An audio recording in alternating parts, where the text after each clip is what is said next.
আল্লাহ রাব্বুল আলামিনের বাণী, ফাইন্না মাআল উসরি ইউসরান, ইন্না মাআল উসরি ইউসরা। আল্লাহ পাক বলেন, জেনে রাখো, দুঃখ এবং কষ্টের সাথে রয়েছে সুযোগ আর সুবিধা, আর অসচ্ছলতার সাথে রয়েছে উদার সচ্ছলতা। জোরে কোন সুবহানাল্লাহ। কাজে ভয় পাওয়ার কারণ নাই, হতাশ হওয়ার কারণ নাই। মন আশায় বুক বেঁধে রাখো। গুনাহ করেছো, হতাশ হয়েও না। যুবকদের গুনাহ করা স্বাভাবিক। ইউনিভার্সিটির ছাত্র, কলেজের ছাত্র, প্রফেসর, শিক্ষক, অফিসার ঘুষ খেয়েছেন, জিনা করা হয়েছে, মদ খাওয়া হয়েছে, মিথ্যা কথা বলা হয়েছে, যাই কিছু করেন না কেন ভয় পাওয়ার কারণ নাই, নিরাশ হওয়ার কোনো দরকার নাই। আল্লাহ পাক ডেকে বলেছেন, কুল ইয়া ইবাদিয়াল্লাযীনা আসরাফু আলা আনফুসিহিম লা তাকনাতু মির রাহমাতিল্লাহ। আরে আমার আল্লাহর মতো এত ভালো আর কেউ আছে? এত দরদ আর কারো আছে? আমার আল্লাহ বলেন, ও নবী, আপনি শোনায় দেন, হে আল্লাহর বান্দারা, তোমরা যারা নিজেদের উপরে বাড়াবাড়ি করেছো, নিজেদের উপরে জুলুম করেছো, অত্যাচার করেছো, আমি আল্লাহর রহমত থেকে নিরাশ হয়ে যেও না। মানুষ যদি অপরাধ করে, বাপের সাথে অপরাধ করেছে, মায়ের সাথে অপরাধ করেছে, মা বাবা সন্তানের চাইতে এত বড় কল্যাণকামী তো আর কেউ নাই, কিন্তু মা বাবা কোনোদিন বলে না, আয় আমার ছেলে তোরে মাফ করে দেই, এরকম বলে নাকি? মন চায় ছেলে যদি মাপ চাইতো, খুশি হয়ে মাফ করে দিতাম, কিন্তু কেন যে আসে না, ডাকে না যে আয় মাফ করে দেই। মা বাপ আপনাকে এত ভালোবাসে, সেই মা বাপও আপনাকে বলে না যে আয় মাফ করে দেই। আমার আল্লাহ হচ্ছেন এমন আল্লাহ, আল্লাহ রাব্বুল আলামিন ডাকেন, এ বান্দা, খুন করেছিস ফিরে আয়, জিনা করেছিস ফিরে আয়, হত্যা করেছিস ফিরে আয়, চুরি করেছিস ফিরে আয়, কুফরি করেছিস ফিরে আয়, সুদ খেয়েছিস, ঘুষ খেয়েছিস, মদ খেয়েছিস ফিরে আয়। এসে আমার দরবারে চোখের পানি ফেল, আমার দরবারে কাঁদাকাটি কর। ইন্নাল্লাহা ইয়াগফিরুয যুনুবা জামিআ ইন্নাহু হুয়াল গফুরুর রহিম। আমার দরবারে চোখের পানি ফেলে কান, আমি রব্বুল আলামিন জিন্দেগীর গুনাহ মাফ করে দেব। সুবহানাল্লাহ কোন, সুবহানাল্লাহ কোন। আমার কাছে কান, চোখের পানি ফেল। আল্লাহ রাব্বুল আলামিনের কাছে বান্দার দুইটা ফোঁটা বেশি প্রিয়। একটা হলো জিহাদের ময়দানে যে রক্ত ফোঁটা দেওয়া হয়, এটা আল্লাহর কাছে প্রিয়। আর আল্লাহর ভয়তে গুনার জন্য লজ্জা করে, অনুশোচনা করে বান্দা যখন চোখের পানি ছেড়ে দেয়, আল্লাহর কাছে এটা অত্যন্ত প্রিয়। নবীজি বলেছেন, বান্দা যখন গুনার ভয়তে, আল্লাহর ভয়তে, জাহান্নামের ভয়তে অনুশোচনা করে যখন চোখ দিয়া পানি ছেড়ে দেয়, ওই চোখের পানি নাকের অর্ধেক আসতে না আসতে আল্লাহ রাব্বুল আলামিন বান্দারে মাফ করে দেন। আল্লাহ বরদাস্ত করতে পারেন না যে বান্দা কান্দু। আমার ভাইরা, আল্লাহর রহমত এই পৃথিবীতে, আল্লাহর রহমতকে 100 ভাগ করা হয়েছে। আল্লাহর রহমতের কত ভাগ? এই 100 ভাগের 1 ভাগ সারা পৃথিবীতে ছড়াই দেওয়া হয়েছে। আর 99 ভাগ কার কাছে? আল্লাহর কাছে। একটা ভাগ দুনিয়া ছড়ানো হয়েছে আদম আলাইহিস সালাম থেকে নিয়ে এই পর্যন্ত, এখান থেকে নিয়ে কিয়ামত পর্যন্ত পৃথিবীতে যত মানুষ আসবে, যত প্রাণী আসবে, তাদের মধ্যে প্রাণী জগতেও গাবি তার বাছুরকে ভালোবাসে, ঠিক কিনা? হাতি তার বাচ্চাকে ভালোবাসে, ঠিক কিনা? মুরগি তার বাচ্চাকে ভালোবাসে কিনা? প্রত্যেক মাই তার সন্তানকে ভালোবাসে মানুষের মতো। এই ভালোবাসা, স্নেহ, এই মমতা, এই করুণা, এই মহব্বত একটা ভাগ দুনিয়ায় দেওয়ার পর আপনি আর আমি যতটুকুন ভাগে পেয়েছি সেই মহব্বতে, স্ত্রীর মহব্বতে অস্থির, মায়ের মহব্বতে অস্থির, সন্তানের মহব্বতে অস্থির। এখন চিন্তা করেন, একটা ভাগ সারা পৃথিবীতে বিতরণ করার পর যেটুক পেয়েছি তাতে যদি এত মহব্বত হয়, তাহলে এর 99 ভাগ মহব্বত যে আল্লাহর কাছে জমা আছে, এই বান্দার জন্য তার কত মহব্বত, এই বান্দার জন্য কত করুণা তার, কত মহব্বত তার, কত দয়া তার। এজন্য আল্লাহ রাব্বুল আলামিন বলেছেন, নাব্বি ইবাদি আন্নী আনাল গফুরুর রহিম। ও আমার নবী, সুসংবাদ দিয়ে দাও, বান্দাদেরকে শোনায় দাও যে আমি আল্লাহ তাআলা ক্ষমাশীল আর দয়াবান। হুজুর কাঁদতেছিলেন, হযরত ওমর রাদিয়াল্লাহু তাআলা আনহু এসে দেখেন হুজুর একা কাঁদতেছে। হুজুর জিজ্ঞেস করছেন, হযরত ওমর জিজ্ঞেস করলেন, হুজুর আপনি কাঁদেন কেন একা একা? হযরত ওমর বলেন, আমি যখন প্রশ্ন করলাম নবীজি বললেন, আমার কাছে কিছু আগে জিবরাইল এসেছিলেন, জিবরাইল এসে আমাকে বললেন আল্লাহ পাক বলেছেন, হে আমার নবী, ইসলামের ভিতরে থেকে যে সমস্ত মানুষগুলো ইসলামের ভিতরে থেকে চুল আর দাড়ি পাকায় দিছে, কিয়ামতের দিন এই লোকগুলারে আমি শাস্তি দিতে আমার শরম হবে। হযরত ওমর বলেন, হুজুর উম্মতের জন্য কত বড় খোশ খবর এটা, আর আপনি কাঁদতেছেন। হুজুর বলেন, ওমর তুমি জানো না আমার কান্নার কারণ ভিন্ন। আমার কান্নার কারণ হলো যে আল্লাহ রাব্বুল আলামিন কিয়ামতের দিন দাড়ি চুল পাকা বান্দারে শাস্তি দিতে শরম করবেন, সেই দাড়ি চুল পাকা বান্দাগুলি আল্লাহর সাথে নাফরমানি করতে শরম করে না। আমি এই লজ্জায় কাঁদতেছি। ভাইরা, হুজুর আল্লাহ পাক বলেন, আমার নবী, রাতের আধারে যখন একটা বুড়া আমার দরবারে হাত উঁচু করে, একটা বুড়া মানুষ রাতের আধারে যখন আমার দরবারে হাত উঁচু করে আর যখন বলতে থাকে, রব্বুল আলামিন আমার পেছনের জীবনটা বড় খারাপ করেছি, এমন কোন কাজ জীবনে করি নাই যা তোমার কাছে কিছু দাবি করতে পারি, সব রকমের নাফরমানি করেছি, আজ আমি বুড়া হয়ে গেছি, কামাই করতে পারি না, ছেলে আমাকে চোখে দেখতে পারে না, পুত্রবধূ আমাকে ঘরে জায়গা দেয় না, আমার স্ত্রী আমাকে দেখতে পারে না, রোজগার করতে পারি না, হাঁটতে পারি না, চলতে পারি না, সবার কাছে আমি তিতা হয়ে গেছি, আমি দাঁড়াতে পারি না, কোমরে ব্যথা পাই, হাঁটুতে ব্যথা পাই, চলতে পারি না, কানে শুনতে পাই না, চোখে দেখতে পারি না, আর তোমার কাছে কিছু চাইয়া নেব এমন ভালো কাজও করি নাই। এইভাবে যখন বান্দা কাঁদতে থাকে আমার দরবারে, ও আমার হাবিব আমার রহমতের দরিয়ায় জোশ মেরে যায়, আমার শরম হয় এই বুড়াটারে কেমনে খালি হাতে ফিরাইয়া দেই। সুবহানাল্লাহ, সুবহানাল্লাহ। আমার আল্লাহর এত দয়া, আমার আল্লাহর এত মায়া, এত মহব্বত। আমার আল্লাহ রাব্বুল আলামিন বলেন, وَإِذَا سَأَلَكَ عِبَادِي عَنِّي فَإِنِّي قَرِيبٌ। আমার হাবিব, আমার বান্দা আমার ব্যাপারে প্রশ্ন করে, আমি বান্দার একদম নিকটে।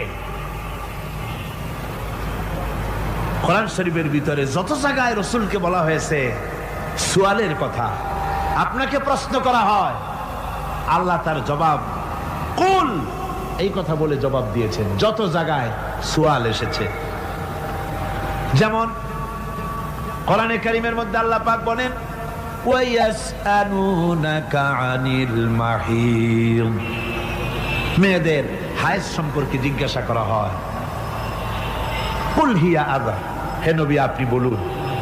এভাবে করে কুল দিয়ে জবাব দেওয়া হচ্ছে।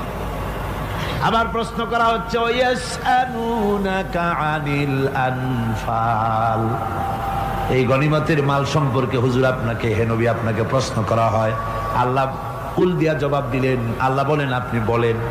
ওয়ায়াসআলুনাকা আনিল খামরি ওয়াল মাইসির, আল্লাহ পাক বলেন নবী আপনারে প্রশ্ন করা হয়, কুল ফীহিমা ইসমুন কাবীর, আল্লাহ কুল দিয়া বললেন তুমি বলো। আবার বলা হলো, ওয়ায়াসআলুনাকা আনিল আহিল্লা কুল হিয়া মাওয়াকিতু লিন্নাস, ও নবী আপনাকে প্রশ্ন করা হয় চাঁদের ক্রমবর্ধমান এবং ক্রমহ্রাস, এই যে বাড়ে আর কমে, পূর্ণিমা হয়, অমাবস্যা হয়, কেন হয়? আপনি বলুন। কুল, আপনি বলেন। এটা আমি অক্ত এবং সময়, বছর আর দিন গণনা করার জন্য পৃথিবীবাসীদের জন্য বিনা পয়সায় একটা ক্যালেন্ডার বানাইয়া আকাশে ঝুলাই রেখেছি। এভাবে যত জায়গায় এসেছে আপনাকে প্রশ্ন করা হয়, তত জায়গায় আল্লাহ জবাব দিয়েছেন। কুল, আপনি বলেন। গোটা কোরআন শরীফের ভিতরে এই একটি মাত্র জায়গা যেখানে বলা হয়েছে আপনাকে প্রশ্ন করা হয়। আল্লাহ এখানে বলতে পারতেন কুল, আপনি বলেন, আল্লাহ তোমাদের নিকটবর্তী, এভাবে জবাব হয় নাই। এটা কায়দাটা হলো এই, আল্লাহ বলতেছেন ওয়াইজা সালাকা ইবাদি, ও আমার নবী, প্রশ্ন তো আমার বান্দারা আমার ব্যাপারে করেছে, এবার আপনার জবাবের কোনো দরকার নাই। প্রশ্ন আমার ব্যাপারে, আমি নিজে জবাব দিয়ে দেই। ফা ইন্নী কারীব, ও বান্দা, আমার ব্যাপারে প্রশ্ন করেছিস, জবাব আমি দেই, আমি তোর সবচাইতে বেশি নিকটে। সুবহানাল্লাহ, কত নিকটে? ওয়ানাহনু আকরাবু ইলাইহি মিন হাবলিল ওয়ারিদ। তোর যে রগ, এই শাহরগের চাইতেও আমি তোর বেশি কাছে। সুবহানাল্লাহ। আমারে ডাক, আমারে ডাক, কলিজা দিয়া ডাক, অন্তর দিয়ে ডাক। মনের থেকে মানুষ যদি ডাকে, মুখের ডাক আর মনের ডাক এক জিনিস নয়। দিল সে জুবাত নিকলতি হ্যায়, असर रखती है पर नहीं मगर ताकते परवाज रखती है। দিল থেকে যে কথা বেরোয় তা প্রভাব বিস্তার করে, ডানা নাই কিন্তু ওড়ার ক্ষমতা রাখে। মনের কথাই ভিন্ন। মন থেকে, দিল থেকে, কলিজা থেকে, অন্তরের গভীর কন্দর থেকে মুহাব্বতের সাথে কেউ যদি একবার বলে আল্লাহ, বলেন আল্লাহ, আল্লাহ, আল্লাহ, আল্লাহ রাব্বুল আলামিন বলেন, অন্তরের অন্তঃস্থল থেকে একটি বার যদি বান্দা বলেন আল্লাহ, আল্লাহ বলেন 70 বার সাড়া দিয়া জিজ্ঞেস করি, বান্দা কি চাও, আমি তোমার কাছে আছি। সুবহানাল্লাহ, আমি তোর একদম কাছে, কি চাস বল, বল আমার কাছে। এমন দয়াবান, এমন মেহেরবান, এমন আল্লাহ আমাদের। সে আল্লাহ রাব্বুল আলামিন, তিনি বলছেন ওয়াকালা রাব্বুকুম উদউনি আস্তাজিব লাকুম। তোমাদের রব বলেছেন আমারে ডাকো, আমি আল্লাহ ডাকের সাড়া দিয়া দেব। সুবহানাল্লাহ। কারে ডাকতে হবে? কারে ডাকতে হবে? এই বিশাল জনসমুদ্র একযোগে চিল্লা এখন কারে ডাকতে হবে? কোন পীর সাহেবকে নয়, আল্লাহর কসম কোন খাজা বাবাকে নয়, ডাকতে হবে কারে? চিল্লা এখন কারে? ওয়াকালা রাব্বুকুম উদউনি, তোমার রব তোমাকে বলতেছে আমারে ডাকো, আস্তাজিব লাকুম, আমারে ডাকবে আমি সাড়া দিয়ে দেব। সুবহানাল্লাহ। আল্লাহকে ডাকেন। কি চাই আপনার, বলেন কি চাই? আল্লাহর কাছে চান, আল্লাহ দিয়ে দিবেন। দেওয়ার জায়গা আল্লাহর কাছে চাইবেন, আল্লাহ দিবেন। দেওয়ার জায়গা, চাওয়ার জায়গা হলো সেজদায় পড়ে যাবেন। আমার ভাইয়েরা, জায়গাটা চিনায় দিলাম। মাজারে যাওয়া লাগবে না, কবরে যাওয়া লাগবে না। 2 রাকাত নামাজ পড়ে সেজদায় পড়ে গিয়া যত বিপদ আছে, মুসিবত আছে, সেজদার মধ্যে চোখের পানি ছেড়ে দেন আর কেন্দে কেন্দে জীবনের কথা বলেন। আল্লাহ রাব্বুল আলামিন আপনার আওয়াজ শুনবেন আর দোয়া কবুল করে নিবেন। কাঁদতে হবে আল্লাহর কাছে। কার কাছে? আল্লাহর কাছে। সুম্মা ইস্তাগফিরুল্লাহ, আর এরপরে সে যদি আমি আল্লাহর কাছে ক্ষমা চাই, ইয়াজিদিল্লাহ গফুরার রহিমা, সে আমি আল্লাহকে গফুর এবং রহিম হিসাবে পাবে। সুবহানাল্লাহ। আল্লাহকে গফুর এবং রহিম হিসাবে পাওয়া যাবে। সব আল্লাহকে বলতে হবে, গুনাহ মাফ চাইতে হবে। এই জন্য হুজুর সাল্লাল্লাহু আলাইহি ওয়াসাল্লাম দৈনিক 100 বার তওবা করতেন। কোন হাদিসে আছে 70 বার, কোন হাদিসে আছে 100 বার তওবা করতেন।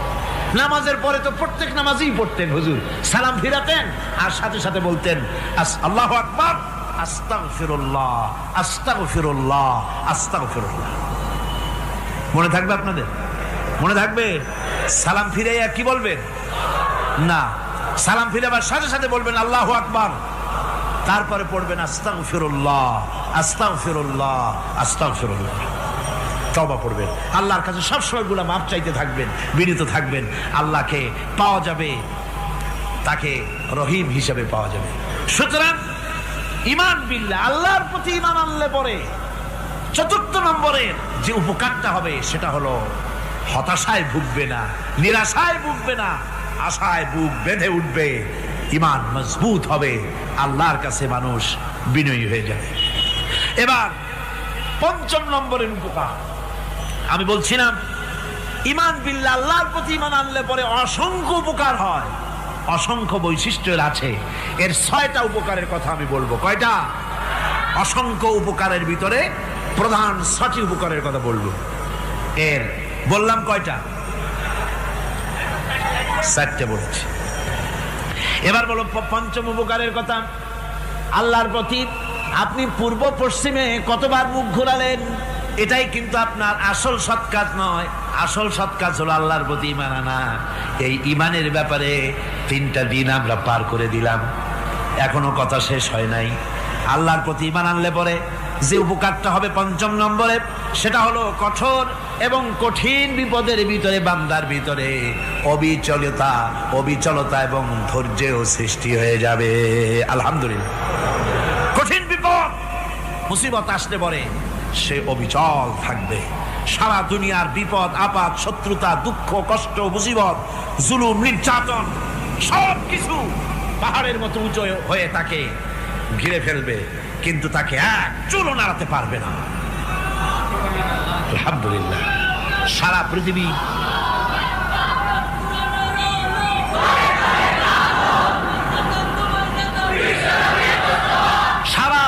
একদিকে আর সে একা একদিকে থাকবে। বিরোধিতা তো হবেই, বিপদ তো আসবে। কবি বলতেছেন, সাথে জাকা রহা হ্যায় अज़ल से ता इमरोज, सते जाका रहा है अज़ल से ता इमरोज, चरागे मुस्तफावी से शरारे बुलहबीस। সে আবহমান কাল থেকে শুরু করে মুস্তাফা সাল্লাল্লাহু আলাইহি ওয়াসাল্লামের দীপ শিখার সাথে আবু জাহেল, আবু লাহাবের অগ্নিস্ফুলিঙ্গের টক্কর লেগেই আছে। রাসূলুল্লাহর আল্লাহর দেওয়া এই বিধান, এই দ্বীনের বাতিটা টিম টিম করে চলেছে। আর গোরকি, টর্নেডো, হাজার হাজার মাইল বেগে হেরিকেন এসেছে, গোরকি এসেছে, টর্নেডো এসেছে, টাইফুন এসেছে, কিন্তু এই আলো নিবাইতে পারে নাই। সুবহানাল্লাহ। এই আলো নিবাতে পারে নাই। এই শত্রুতা চিরকালের, নিবাতে পারবে না। কারণ হচ্ছে আল্লাহ রাব্বুল আলামিন বলেছেন, ইউরিদুনা লিইউতফিউ নূরাল্লাহি বিআফওয়াহিহিম ওয়াল্লাহু মুতিম্মু নূরিহি ওয়ালাউ কারিহাল কাফিরুন। ওরা চায় মুখের ফু দিয়ে আমার আলোকে নিভিয়ে দেবে, কিন্তু আমি আমার আলোকে পূর্ণতা দান করব। তাতে কাফের বেঈমানদের কলজায় যত জ্বালা যন্ত্রণা হোক, আমার দ্বীন কেউ মিটাই দিতে পারবে না। সুবহানাল্লাহ। সুতরাং বিপদে অবিচলতা আসবে, সে অটল হবে, মজবুত হবে। কোরআনে কারীম বলতেছে, ওয়া কাযালিকা জাআলনা লিকুল্লি নাবিয়্যিন আদুওয়াম মিনাল মুজরিমিন। এই পৃথিবীতে এমনি করে আমি সকল নবীদের শত্রু বানিয়েছি, সব পাপিষ্ঠ অপরাধীদেরকে। নবীদের সাথে বিরোধিতা করেছে কারা? পাপিষ্ঠরা, অপরাধীরা। আজও খুঁজে দেখেন, আজও ইসলামী আন্দোলনের বিরোধিতা যারা করে সবগুলি কি? পাপিষ্ঠ। সত্য কিনা কর? ইসলামী আন্দোলনের বিরোধিতা যারা করে, হিসাব করে চোখ দিয়ে তাকায় দেখেন, খুঁজে দেখেন তাদের নামগুলি।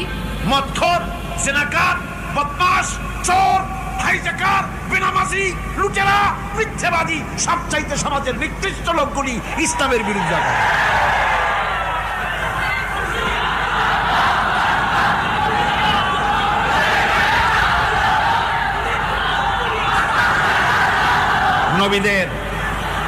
নবীদের শত্রু আল্লাহ বলেন সব যুগে নবীদের সাথে শত্রুতা করেছে পাপিষ্ঠরা। আল্লাহর কথা, কার কথা? সকল যুগে নবীদের সাথে শত্রুতা করেছে পাপিষ্ঠরা, নিকৃষ্ট ধরনের অপরাধীরা। সুতরাং নবী রাসূলদের অবস্থা যখন এই, তখন দ্বীনের দাওয়াত যারাই দেবে তাদের কিসমত এরকম হবেই। এই বাধার মোকাবেলা তাদেরও করতে হবে। এই যে বাধাটা আসে, এই যে মারে, অপরাধ কি? এই যে তারা চোর বা ডাকাত যাদের মারা হয়। আল্লাহ রাব্বুল আলামিন বলেন অপরাধ হলো ওয়ামা নাকামু মিনহুম ইল্লা আইয়ুমিনু বিল্লাহিল আজিজিল হামিদ। অপরাধ হচ্ছে ইমানদার লোকদের উপরে নির্যাতন চালিয়েছে, অন্য কোনো কারণে নয়। কারণ একটাই, তারা আল্লাহর জমিনে আল্লাহর দ্বীন প্রতিষ্ঠা করতে চেয়েছে, আর কোনো অপরাধ না। জমিন আল্লাহর, জমিন কার? এই বিশাল জনসমুদ্র গর্জে উঠুন একযোগে, বলুন জমিন কার? আইন চলবে কার? এখানেই সংঘর্ষ বেঁধেছে আবহমান কাল ধরে। মানুষ অত্যাচারিত হয়েছে, সাহাবায়ে কেরাম অত্যাচারিত হয়েছেন। বুখারী শরীফের হাদিসে এসেছে রাসূল করিম সাল্লাল্লাহু আলাইহি ওয়াসাল্লামের কাছে হযরতে খাব্বাব গিয়ে উপস্থিত হয়েছিলেন। হযরতে খাব্বাব বলেন, হাদিসটা এভাবে লেখা হয়েছে বুখারীতে, ওয়ান খাব্বাব বিন আরিদ রাদিয়াল্লাহু তাআলা আনহু قال شكونا إلى رسول الله صلى الله عليه وسلم وهو متوسد بردة له في ظل الكعبة। রাসূলুল্লাহর কাছে গেলাম, কাবা শরীফের কাছে গিয়ে দেখি নবীজি একটা চাদর গায়ে দিয়ে তিনি আরাম ফরমাচ্ছিলেন কাবা শরীফের ছায়ায়। সেখানে গিয়ে বললাম, আলা তাস্তানসিরু লানা আলা তাদউ লানা ইয়া রাসূলুল্লাহ, হে আল্লাহর রাসূল, আপনি কি আমাদের জন্য আল্লাহর কাছে দোয়া চাইবেন না? আপনি কি আল্লাহর কাছে আমাদের জন্য সাহায্য চাইবেন না? আমাদের লোকগুলিকে, মুসলমানগুলিকে মারতে মারতে তো শেষ করে ফেলে দিল। তারা আমাদের সুমাইয়াকে মারলো, আমাদের খাব্বাবকে উটের সাথে পায়ের দড়ি লাগায় টানলো, আমাদের খোবায়েবকে তারা আগুনের উপরে চিৎ করে শোয়ায় রাখলো, না খায় রাখতেছে, মারতেছে, কষ্টে তো শেষ হয়ে গেলাম। হুজুর, আপনি কি আমাদের জন্য দোয়া করবেন না? হাদিস শরীফে এসেছে নবীজি উঠে বসলেন সোজা হয়ে।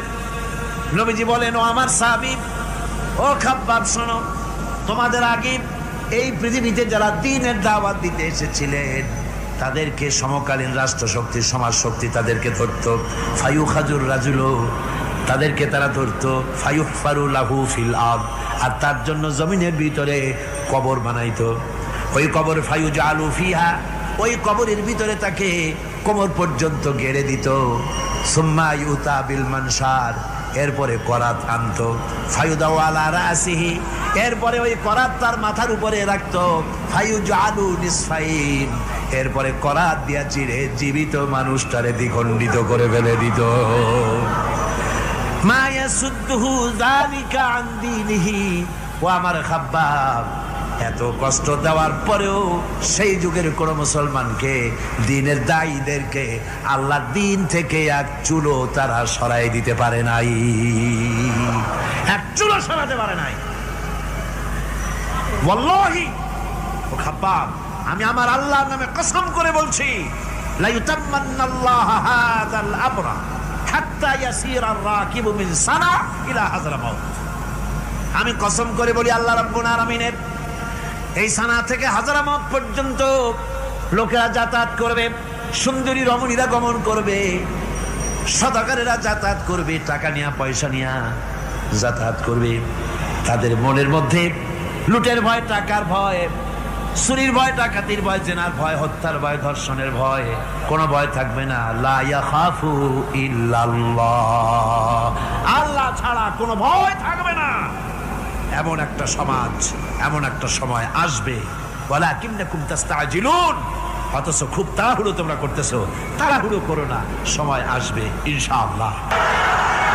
আমার ভাইয়েরা, আমার বন্ধুগণ, কঠিন বিপদে অবিচলতা এবং ধৈর্যের দৃষ্টান্ত রেখে গেছেন আম্বিয়া আলাইহিমুস সালাম। সুবহানাল্লাহ। কঠিন বিপদে অবিচলতা, দৃঢ়তা, ধৈর্য কারে বলে, তার দৃষ্টান্ত কারা রেখেছেন?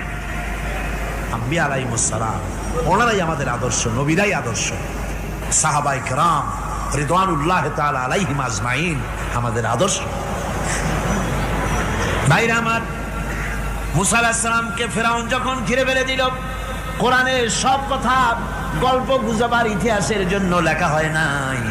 কোরআনের মধ্যে যা লেখা হয়েছে সব বান্দাদের উপদেশের জন্য, যাতে করে লোকেরা চিরটা কাল এর থেকে উপদেশ নিয়ে নিজেদের তৈরি করতে পারে। জোরে বলেন সুবহানাল্লাহ। মুসা আলাইহিস সালামের কথা আল্লাহ বলেন, ফেরাউন তাকে ঘিরে ফেলে দিল, পালাবার রাস্তা নাই। ফালাম্মা তারাআল জামআন ক্বালা আসহাবু মূসা ইন্না লামুদরাকুন। মুসা আলাইহিস সালামের উম্মতেরা বললেন, হে মুসা, পাকড়াও হয়ে গেছি, পালাবার রাস্তা নাই। তিন দিক থেকে আমাদেরকে ঘেরাও করেছে ফেরাউনের শক্তি। সামনে কি? দরিয়া, আর তিন দিকে কি? ঘেরাও আন্দোলন। পালাবার পথ নাই, পালাবার পথ নাই। সারাশি আক্রমণ, ঘেরাও আন্দোলন।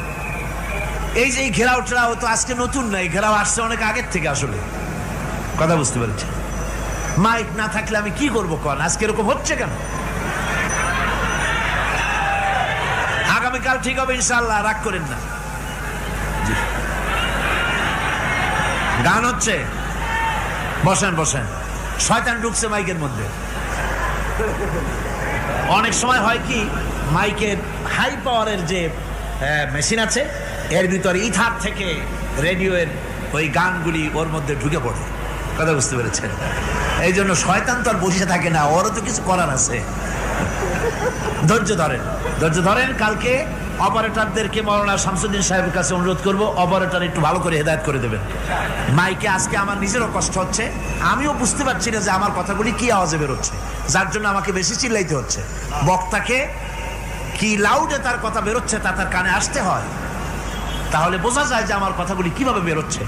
এটার এই অবস্থায় সিচুয়েশন আজকে নাই, এবং লোকেরাও মাইকের ব্যাপারে আজকে অভিযোগ করেছে, যা বিগত 16 বছরে করে নাই। সেটের ব্যাপারে কোথাও কোনো অসুবিধা হয়েছে?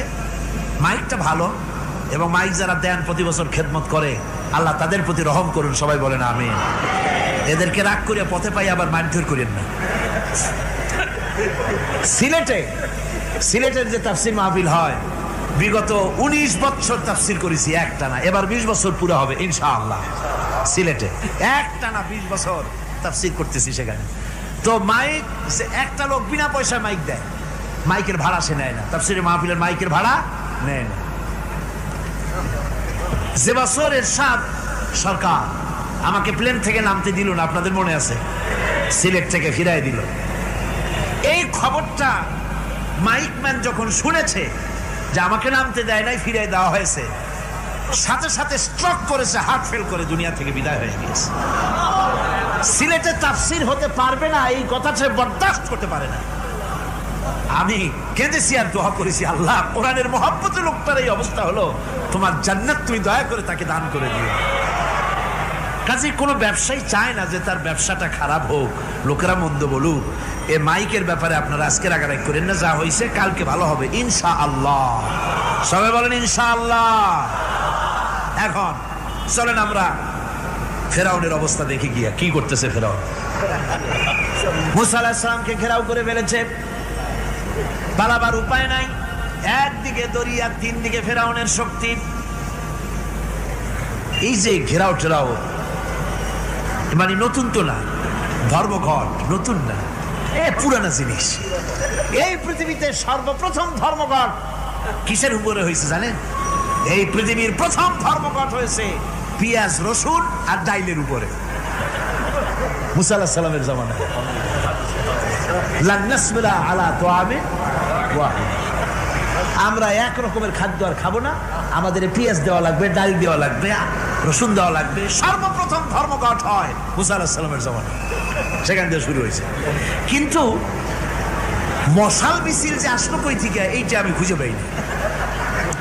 পরে প্রত্যেকটা জিনিসের তো ইতিহাস আছে, আমি খুঁজতে খুঁজতে পেলাম। আমি জানি না এর ইতিহাস মূলে কোথায়, কিন্তু আমি যতদূর খুঁজে পাইছি সেটা হলো মশাল মিছিলের আবিষ্কার হয়েছে লঙ্কায় রাবণের সময় হনুমানের লেজে আগুন দিয়া তারপরে লঙ্কা কাণ্ড ঘষালো, নামই আছে লঙ্কা কাণ্ড। হনুমানের লেজে আগুন দিয়ে রাবণ যে লঙ্কায় মশাল মিছিল করেছিল হনুমানকে দিয়া, ওই হনুমানের ওই সিস্টেমটা এখনো আমাদের দেশে চালু আছে। এইটা আসলে কোন ভদ্রলোকের এই মিছিল হওয়া উচিত না। আগুন নিয়ে কিসের মিছিল? আগুন হলো জাহান্নামের প্রতীক। আগুন কিসের প্রতীক? জাহান্নামের প্রতীক। যদিও আমাদের উপকারে লাগে, কাজে লাগে। সুতরাং আমরা যা করব প্রত্যেকটা জিনিসের পেছনে সুন্নতে নববীর কোনো না কিছু থাকতে হবে। কথা বুঝতে পেরেছেন? 3 দিক থেকে ঘেরাও হয়ে গেছে, পালাবার কোনো রাস্তা নেই। হযরতে মুসা আলাইহিস সালামের কাছে উম্মতেরা বললেন, পালাবার তো কোনো পথ নাই, এখন উপায়টা কি? আমাদের তো আর উপায় নাই। মুসা আলাইহিস সালাম দেখেন বিপদে পড়ে গেছেন, কিন্তু ধৈর্য হারান নাই, ভয় পান নাই। ভয় পাইছিলেন? ভয় পেয়েছেন? প্রশ্নই ওঠে না। মুসা আলাইহিস সালাম আল্লাহ পাক যাদেরকে বলেছেন উলুল আযম রাসূল, যাদের বলেছেন তার মধ্যে হযরত মুসা একজন উলুল আযম পয়গম্বর। চারটিখানি কথা না, আল্লাহ কথা বলছেন তার সাথে, কালিমুল্লাহ তিনি। সুবহানাল্লাহ। কোন মুসা আলাইহিস সালাম শোনালেন, কাল্লা ইন্না মাইয়া রাব্বি সায়াহদিন। কখনো নয়, আমার উম্মতেরা ভয় পেও না, আমার রব অবশ্যই আমাকে পথ দেখাবে।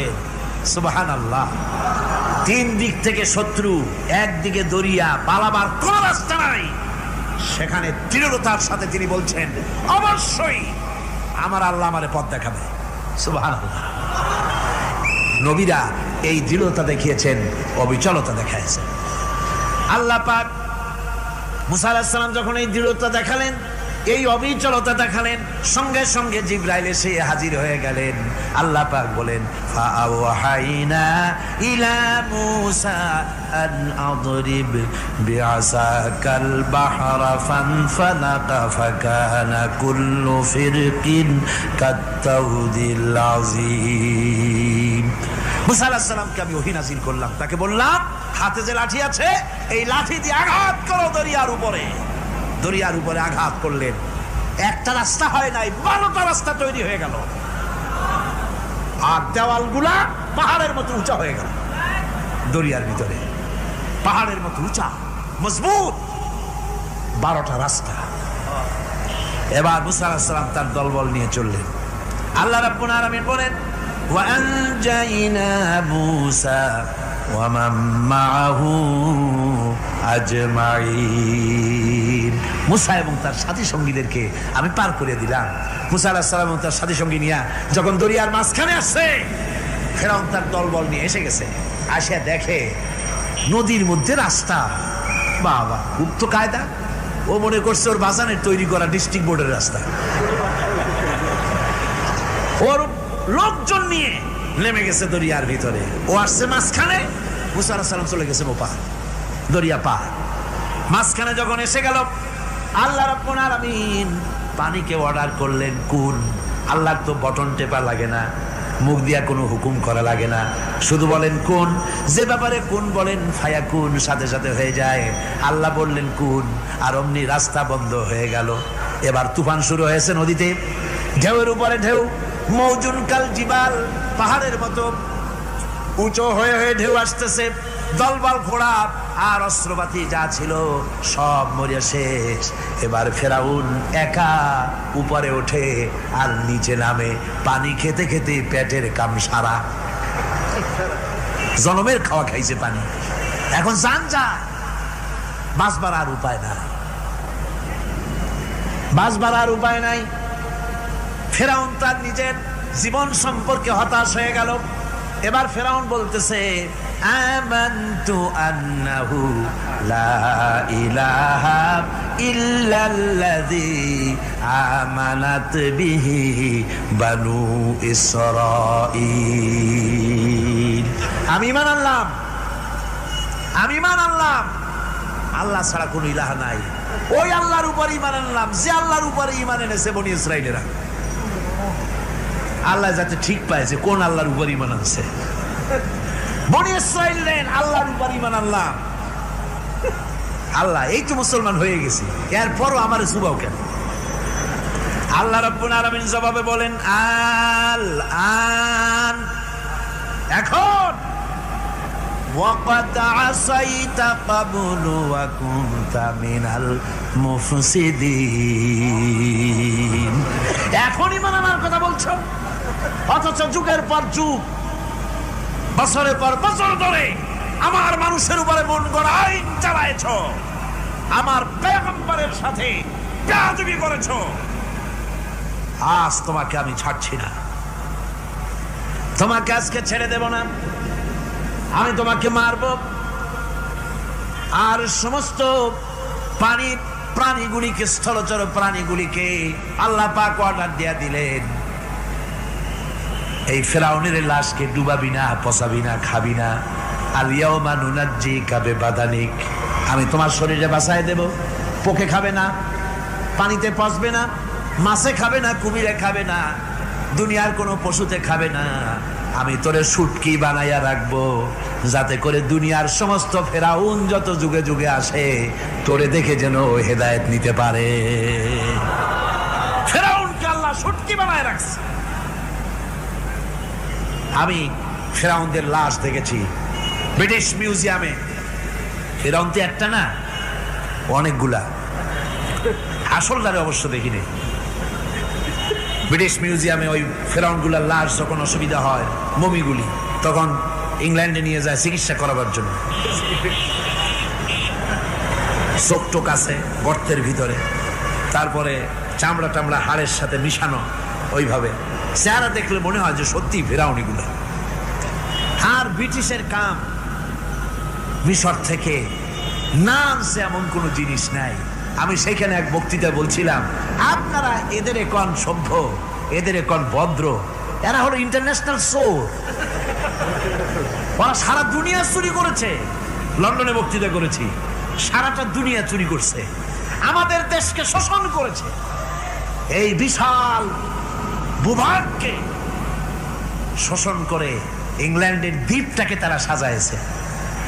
তারা ময়ূর সিংহাসনের, শাহজাহানের ময়ূর সিংহাসনের ময়ূরের বাম চোখে কোহিনূর মণি লাগাইছিলেন, শাহজাহান ময়ূরের ডান চোখে কোহিনূর মণি লাগায় নাই। কোহিনূর মণির অনেক দাম, আমি দেখে এসেছি মণি, এখন সেটা কুইন এলিজাবেথের মুকুটে শোভা পাচ্ছে। সেই মণি এমনি বলে প্রবাদে 7 রাজার ধন এক মানিক্য, বলেন এরকম, অনেক দাম। শাহজাহান দেখালেন, আমি মুসলমান, আমার কাছে এটার দাম নাই, এই জন্য ময়ূরের ডান চোখে লাগালাম না, বাম চোখে লাগাই দিলাম। এইটাতে চুরি করছে। তারপরে মিশর থেকে, মিশরের মমি চুরি করেছে, জুতা চুরি করছে, ছাতি চুরি করছে, পিসা চুরি করেছে। আমি বললাম, এগুলা কি ভদ্রলোক নাকি? এরা জুতা চোর, পিসা চোর, লাঠি চোর, সব চুরি করেছে। যাই দেখেন ব্রিটিশ মিউজিয়ামের মধ্যে সব দুনিয়ার চুরি করা জিনিস নিয়ে তারা মানুষকে দেখাইয়া পয়সা অর্জন করছে।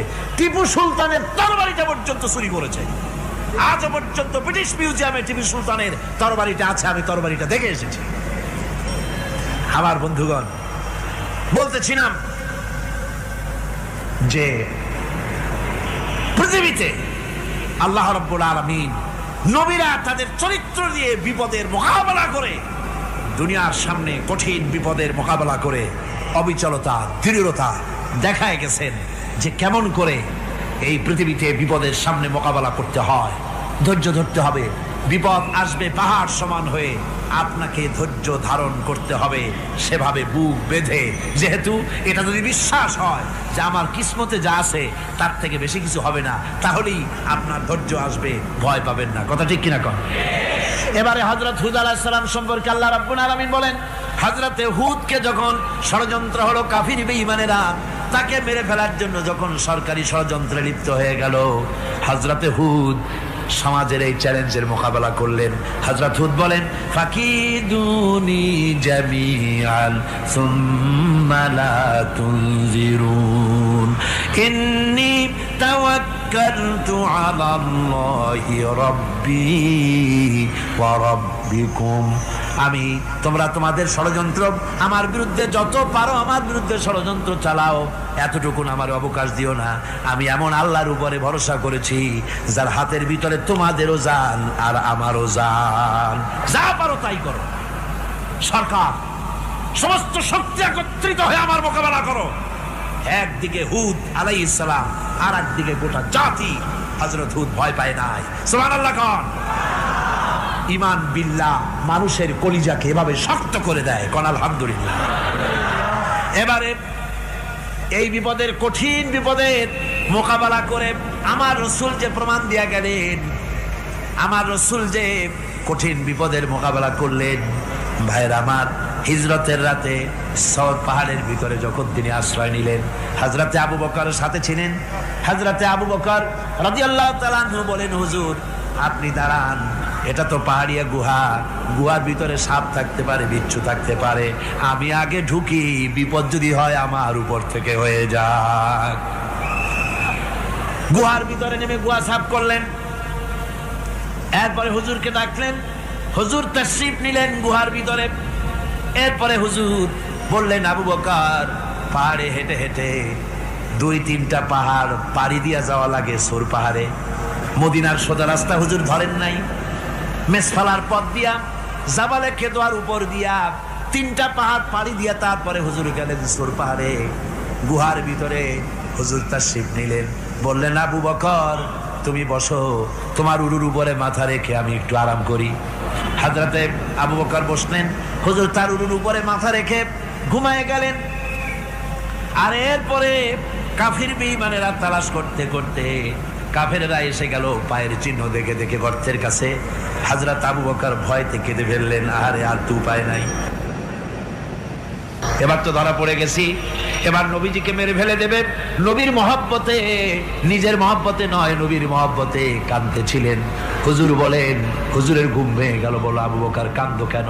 ছেলের কথা, মেয়ের কথা, বিবির কথা, বাড়ির কথা মনে পড়লো নাকি? হযরত আবু বকর বলেন, ইয়া রাসূলুল্লাহ, আল্লাহর কসম করে বলি, যেদিন ঈমান এনেছি এই কলিজার ভিতরে মা বাপ, স্ত্রী, পুত্র, পরিজন, এমনকি আমার নিজের জীবনের চাইতে আপনারে বেশি ভালোবাসি। কাঁদো কেন? কাঁদো কেন?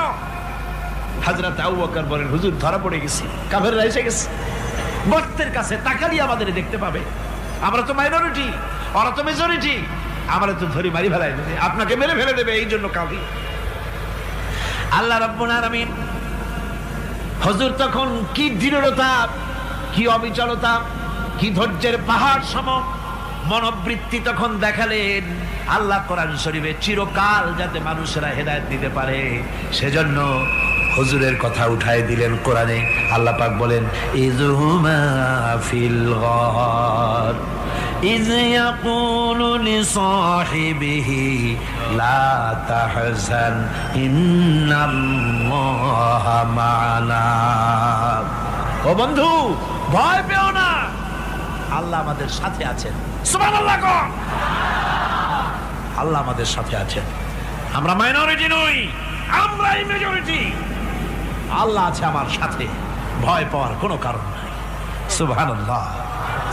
আল্লাহ পাক বলেন, ফাআনজালাল্লাহু সাকিনাতাহু আলাইহি ওয়া আইয়াদাহু বিজুনুদিন লাম তারাওহা। আমি এদের অন্তরের ভিতরে আমি শান্তি নাজিল করে দিলাম, প্রশান্তি দিয়া দিলাম, আর আমি সাহায্য করলাম, আর এমন সব সৈন্য পাঠায় দিলাম যে সৈন্যগুলি তোমরা দেখতে পাও নাই। সুবহানাল্লাহ ওয়া বিহামদিহি। ভাইরা আমার, রাসূল করিম সাল্লাল্লাহু আলাইহি সাল্লাম এই বিপদের মাঝে, চরম বিপদের মাঝে অবিচলতা, দৃঢ়তা, কঠিন আত্মনির্ভরতা দেখিয়েছেন। এগুলি হলো ঈমানের 5 নম্বরের উপকারিতা। আল্লাহর প্রতি ঈমান আনলে এভাবে পাহাড় সম ঈমান মজবুত হয়ে যায়। জেলের পরোয়া করি না, ফাঁসির পরোয়া করি না, শহীদ হওয়ার পরোয়া করি না, মেরে ফেলে দেবে, উড়ায় দেবে, হত্যা করবে, পরোয়া করি না। পরোয়া করি কেবলমাত্র কাকে? জোরে বলেন, কারে? এইরকম মুসলমান হাজার হাজার লাখ লাখ দরকার নাই, 313 জন যথেষ্ট। কয়জন যথেষ্ট? 313 জন যথেষ্ট। বদরে যারা জান দিয়ে মাল দিয়ে দিনকে প্রতিষ্ঠিত করেছিলেন, এরকম 313 দিনই যথেষ্ট ছিল। এই দৃঢ়তা, এই অবিচলতা, এই ঈমান, এই ধৈর্য শিক্ষা দেয়, এই উপকার করে ঈমান বিল্লাহ। আল্লাহর প্রতি ঈমান আনলে এভাবে পাহাড়ের মতো শক্ত হয়ে যায় কলিজা। কোন আলহামদুলিল্লাহ। আমার বন্ধুগণ, এবার আমি বলবো সর্বশেষ উপকারের কথাটা বলি, মোনাজাত ছেড়ে দেব। কয়টার কথা বলছিলাম? উপকার 6টা উপকারের কথা বলেছি। অনেকগুলি বৈশিষ্ট্য, অনেকগুলি উপকারের মধ্যে আল্লাহর প্রতি ঈমানের 6টা উপকারের কথা 5টা বলা হয়ে গেছে। এবার 6ষ্ঠ নম্বর এবং শেষ নম্বর, এটা হচ্ছে আল্লাহর প্রতি ঈমান আনলে পরে তার দ্বারা সবচাইতে বেশি ফায়দা পায় সমাজ এবং রাষ্ট্র। কোন আলহামদুলিল্লাহ, কোন আলহামদুলিল্লাহ। আল্লাহর প্রতি ঈমানের দ্বারা নৈতিক সংশোধন হয় এবং রাষ্ট্র আর সমাজ সবচাইতে বেশি উপকৃত হয়। কারণ হলো ঈমানদার ব্যক্তি আল্লাহর প্রতি যে ঈমান এনেছে, তার মনের মধ্যে ধারণা এটা হয়, আমার কোনো কাজ তো গোপন থাকে না। ইন্নাল্লাহা লা ইয়াখফা আলাইহি শাইউন ফিল আরদি ওয়ালা ফিস সামা। আল্লাহর কাছে গোপন বলতে কিছু নাই, আকাশেও নাই, জমিনেও নাই, কোনো কিছু গোপন নাই। সুতরাং আমি যা করি সব আল্লাহ দেখেন এবং শোনেন। এমনকি মানুষ যে কল্পনা করে, সে কল্পনাও আল্লাহ টের পায় না, নাকি টের পায় কিনা? ওয়াইন তুবদু মিন আনফুসিকুম আও তুখফুহু ইউহাসিবুকুম বিহিল্লাহ। মনের ভিতরে যে কল্পনা করো, আল্লাহ পাক বলেন এই কল্পনারও হিসাব আমি রব্বুল আলামিন তোমার কাছ থেকে নেব। ফায়ুআযযিবু মান ইয়াশাউ, যারে খুশি শাস্তি দেব আর যারে খুশি আমি মাফ করে দেব। জোরে বলেন সুবহানাল্লাহ। ফায়াগফিরু লিমান ইয়াশা ওয়া ইউআযযিবু মান ইয়াশা, যারে খুশি মাফ করব, যারে খুশি শাস্তি দেব, কল্পনারও হিসাব নেব। এই কথা মুমিনের যদি জানা থাকে, তাহলে আর তার কোনো চিন্তা থাকে না, তার নৈতিক চরিত্র ভালো হয়ে যায়। কোন সুবহানাল্লাহ। আমার বন্ধুগণ, ঈমানদার লোক, আল্লাহর প্রতি ঈমান আসলে পরে সমাজ উপকৃত হয়, রাষ্ট্র উপকৃত হয়ে যায়। যেহেতু বান্দা জানে আমি দায়িত্বহীন কোনো কথা বলতে পারবো না, দায়িত্বহীন কোনো কাজ করতে পারবো না। আল্লাহ পাক বলেছেন, মা ইয়ালফিযু মিন কাউলিন ইল্লা লাদাইহি রাকীবুন আতীদ। বান্দা এমন কোনো কথা বলে না যে কথা আমার ফেরেশতারা রেকর্ড করে না রাখে। কাজী মুমিন ব্যক্তি আল্লাহর ভয়তে দায়িত্বহীন কথা বলবে না। নির্বাচন আসতে পরে রাস্তা সোনা দিয়ে বান্ধায় দেব, এই করব সেই করব, না খাইয়া কেউ মরবেন না। আসে না নির্বাচনের সময় সেরাগালি বদনারা মঞ্চে দাঁড়িয়ে কত বড় বক্তৃতা করে, ভাইয়ের আমার, বোনের আমার, এবার আমার বোতল মার্কা বাক্স, আপনারা আমাকে ভোট দিয়ে দেশ এবং জাতির আরেকবার 12:30 বাজাইবার সুযোগ দিন। এবার ক্ষমতায় গেলে কেউ না খাইয়া মরবেন না, কিন্তু কি খাইয়া মরবে তাও বলে না। এর মানে প্রতি অর্থ হচ্ছে এই, ওরা যদি ক্ষমতায় যেতে পারে তাহলে বিষ খাইয়া হোক, গুলি খাইয়া হোক, কিছু না কিছু খেয়ে মরতে হবে। একেবারে খালি পেটে মরলে গ্যাস্ট্রিক হওয়ার সম্ভাবনা আছে। ঈমান বিল্লাহ যদি না থাকে, আল্লাহর ভয় যদি না থাকে, তাহলে দায়িত্বহীন কথা বলে। আর আল্লাহর ভয় যদি থাকে, তাহলে নৈতিকতার সংশোধন হয়ে যায়, দায়িত্বপূর্ণ কথা বলে, মানুষকে ফাঁকি দেয় না। আমার বন্ধুগণ, আল্লাহ রাব্বুল আলামিন তার বান্দা যারা আল্লাহকে ভয় করে, সে ভয় করা বান্দাগুলির মনের মধ্যেই চিন্তা এসে যায়, আমি যেখানে থাকি না কেন আল্লাহ আমাকে দেখতেছেন, শুনতেছেন। রাতে হোক দিনে হোক, যেখানে আছি আল্লাহ আমারে দেখতেছেন। আল্লাহ পাক বলতেছেন, ওয়া হুয়া মাআহুম ইজ ইউবাইতুনা মা লা ইয়ারদা মিনাল কওলি ওয়া কানা আল্লাহু বিমা ইয়ামালুনা মুহীতা। আল্লাহ পাক বলেন, আমি তো আমার বান্দার নিকটে তখনও থাকি যখন সে গোপনে গোপনে রাতের বেলায় আমার মর্জির খেলাফ পরামর্শ করে। আমার মর্জির খেলাফ পরামর্শ করতেছে রাত্রে, আমি তো তখনও কাছে থাকি, ওটা আমি শুনি। ঈমান যদি আসে তাহলে এই সব কাজ থেকে সে বিরত থাকে। সে যদি কম হয় সেখানেও আল্লাহ, বেশিও যদি হয় সেখানেও আল্লাহ। এমন কোন জায়গা আছে নাকি চিটাগংয়ে যেখানে আপনি একটা আকাম করবেন আর আল্লাহ টের পাবে না? কোন আছে নাকি? আচ্ছা চট্টগ্রামে না থাকুক, বাংলাদেশের কোন জায়গা আছে নাকি? পার্বত্য চট্টগ্রামে যত পাহাড় আছে, উঁচু নিচে জায়গা আছে, ওই জায়গায় বোধহয় আছে নাকি? সারা পৃথিবীতে আছে কোথাও? আল্লাহকে ফাঁকি দেওয়ার জায়গা কোথাও? সব স্পষ্ট। আল্লাহ কি ঘুমায় নাকি? ঘুমায়? তার কাছে দিনও যায় রাতও তাই। সমানে তিনি দেখতে পান, শুনতে পান, সবকিছু দেখতে পান, সবকিছু শুনতে পান। তাকে ফাঁকি দেওয়ার কোনো উপায় নাই। এই জন্য ৬ষ্ঠ নম্বরের উপকার যেটা হয় সেটা হলো সমাজ উপকৃত হয় ওই মানুষ দিয়ে যার মধ্যে ঈমান আছে। হযরত ওমর রাদিয়াল্লাহু তাআলা আনহু রাতের আধারে শেষ রাত্রে ঘুরতেছিলেন, দেখেন এক বাড়িতে কথা হচ্ছে, কথাবার্তার আওয়াজ পাওয়া যায়। মনে করলেন কোনো অসুখ বিসুখ নাকি। ঘরে গিয়ে কান পাচ্ছেন দেওয়ালের সাথে, শুনতে পাচ্ছেন ভিতরে বুড়ি মা তার মেয়েকে বলছে, এই মেয়ে ওঠ, উটের দুধ দোয়াই নিয়ে আসছি, এর মধ্যে পানি মিশা, তারপর সকালে বাজারে নিয়ে যা। মেয়ে বলছে, মা এই কামটা আমি পারবো না। কেন পারবি না? হযরত ওমর ফরমান জারি করেছেন, দুধে পানি মিশাতে নিষেধ করেছে, কাজে এই কাজটা আমি পারবো না। আরে বেটি, আমিরুল মুমিনিন দেখ এখন কোথায় যাই ঘুমাই আছে, সে কি দেখতেছে নাকি যে পানি মিশাই না কি মিশাই? মেয়ে বলতেছে, মা আমিরুল মুমিনিনকে ফাঁকি দেওয়া যেতে পারে, তার পুলিশ বাহিনীকে ফাঁকি দেওয়া যেতে পারে, কিন্তু আল্লাহ রাব্বুল আলামিনের চোখকে ফাঁকি দেওয়া যাবে না। হযরত ওমর এই কথা শুনে বাড়ি চলে গেলেন আর নিজের ছেলেকে ডেকে বললেন, ছেলে আমার, অমুক জায়গায় একটা বাড়ি আছে, সেখানে একটা যুবতী মেয়ে আছে, ওই মেয়েটার বিয়ে হয়েছে কিনা শোনো, যদি বিবাহ না হয়ে থাকে তুমি তোমার নিজের বিয়ের প্রস্তাব দাও। আমিরুল মুমিনিন এই মেয়েটা সুন্দরী কেমন, স্বাস্থ্য কেমন কিছুই দেখলেন না, দেখলেন তাকওয়া। কি দেখলেন? আল্লাহর ভয়। আল্লাহর ভয় যখন একটা জাতির মধ্যে আসে পুলিশ লাগে না, পুলিশের কাজ কমে যায়।